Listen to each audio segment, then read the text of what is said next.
Hello friends, welcome to our channel. రీసెంట్గా release అయిన death of a unicorn అనే Hollywood movie చూశాను. Total run time వచ్చేసి 1 hour 48 minutes. నా మూవీ ఎక్స్పీరియన్స్ చెప్పాలంటే బాగానే ఉంది. డిఫరెంట్గా స్టార్టింగ్ కొంచెం స్లో అనిపిస్తుంది. చాలా జానర్స్ని మిక్స్ చేశారు, like dark comedy, fantasy, monster horror and thriller.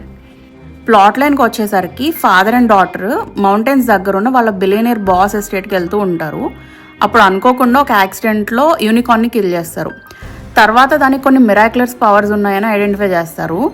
దాంతో వాళ్ళు ఏం చేశారు, తర్వాత ఏం జరిగింది అనేది ఈ మూవీలో చూస్తారు. ఈ మూవీలో పాజిటివ్స్ చెప్పాలంటే స్టోరీ చాలా కొత్తగా అనిపించింది. సినిమాటోగ్రఫీ బాగుంది, like landscapes, aurora sky, chasing scenes కానీ, మనుషులు ఎంత సెల్ఫిష్గా ఉంటారో అండ్ యానిమల్ క్రూయాలిటీని ఈ మూవీలో యూనికార్న్ ద్వారా చూపిస్తారు. యూనికార్న్ అనగానే మనకి గుర్తొచ్చేది చిన్నపిల్లల స్టోరీస్లో రెయిన్బో, పాజిటివ్ వైబ్తో హార్స్ అని. బట్ మిడివల్ ఏజ్ నుండి హిస్టారికల్ బుక్స్లో చాలా రెఫరెన్సెస్ ఉన్నాయి. ద యూనికార్న్ టాపెస్ట్రీస్ని బేస్ చేసుకొని ఈ స్టోరీని బిల్డ్ చేశారు. దీంట్లో నెగిటివ్స్ వచ్చేసి సీజీఐ చాలా చోట్ల బాగా చేశారు, బట్ కొన్ని సీన్స్లో అయితే తెలిసిపోతూ ఉంటాయి. అండ్ మధ్యలో సీన్స్ ప్రిడిక్టబుల్ ఉన్నాయి.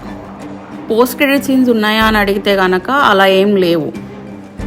మూవీలో చాలా చోట్ల death and blood related scenes ఉన్నాయి. ఈ మూవీకి రైటర్ అండ్ డైరెక్టర్ వచ్చేసి అలెక్స్ కార్ఫ్మెన్. లీడ్ యాక్టర్స్ వచ్చేసి జెన్నా ఆర్టెగా, పాల్ రడ్, విల్ పాల్టర్. ఈ వీడియోలో చెప్పింది కేవలం నా మూవీ ఎక్స్పీరియన్స్ మాత్రమే.